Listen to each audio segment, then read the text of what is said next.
It has happened once again. Someone opens fire in the streets of Cleveland and the bullets take a child's life. Police vowing to lock up those responsible tonight. News Channel 5's Frank Wiley live on Cleveland's east side. And Frank, you've covered far too many of these stories in the last few weeks.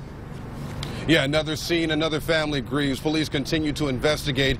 Even the police chief broke down tonight as this was too much for him to handle. We'll get to all of that in just a bit. Meantime, we return to Homa Bashing. You've been out here since this story broke. What have you learned?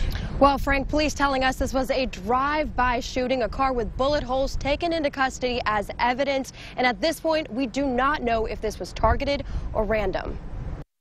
A 6-month-old baby girl shot in the chest after the car she was riding in sprayed with bullets just before 6 tonight. It happened here near East 143rd and Kinsman. Police say the baby's mom was driving the car, 2 other passengers inside, and the child the only one hit. She was rushed to Metro Health Medical Center where she later died. You know, and it's like all these babies is getting killed for what? Don't know what this world coming to. Several blocks away on East 145th near Spear Avenue, a SWAT situation that had caution tape blocking off dozens of homes. SWAT team members in armored vehicles surrounding a brick apartment building for hours. It's sad.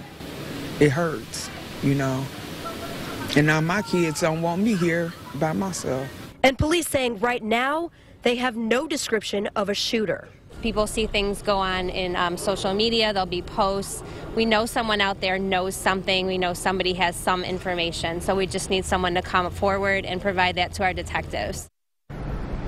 Now, the chief mentioned there were rumors on social media about some sort of rival gangs fighting. They have not confirmed that just yet. I just checked, there have been no arrests made. And Frank, that SWAT situation just wrapped up about 15 minutes ago. All right, definitely glad they got that cleared up. Thanks so much, Homa. And we want to show you something right here. This is by our count.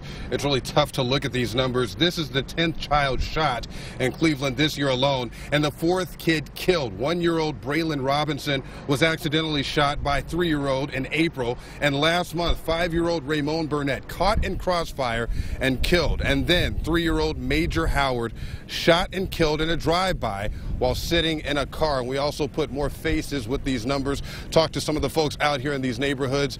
They said the toughest part, living. As the sun falls, so does another innocent victim. A community comes together only to watch how it's falling apart.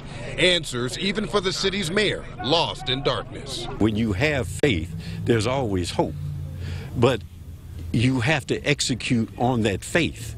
Also, prayers, vigils, and marches on Cleveland streets, routine. Another drive-by shooting.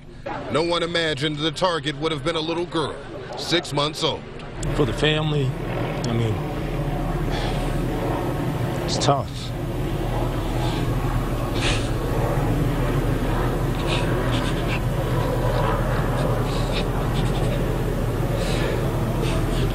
It's tough.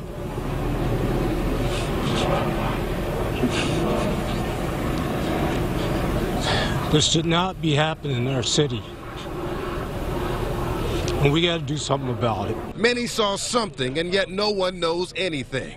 An entire road wrapped up in violence. The effects reaching even farther. Save them from these streets that has turned into a war zone. Taming these streets lately, a goal seldom reached. And you saw right there the chief breaking down. He vows to not stop until he puts people behind bars.